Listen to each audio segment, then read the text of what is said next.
Imagine if there's a doctor, and this doctor has a patient who he really dislikes. And so he intentionally gives more medicine than is prudent. He intentionally gives a lethal dose of a certain medicine.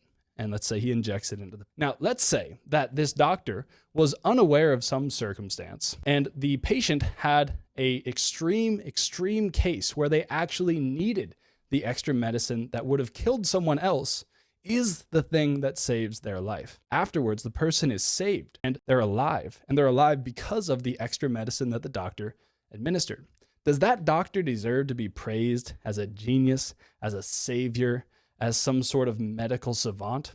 Of course not. Why? Because he intended to kill. He intended what was evil.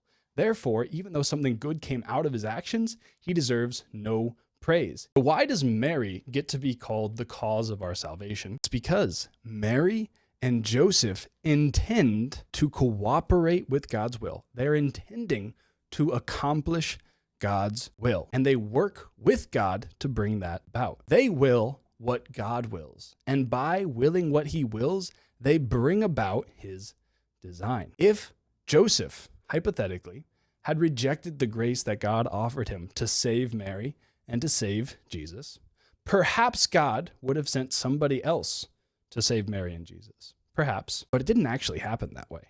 Joseph is, in fact, the one who saved Mary and Jesus. What if Mary had denied the grace offered her at her annunciation, at the fiat, when she says, "Be it done to me according to thy word"? What if Mary had said no? Perhaps God would have brought about the salvation of the entire world through the incarnation in another way. Maybe it's possible. But as a matter of fact, it didn't actually happen.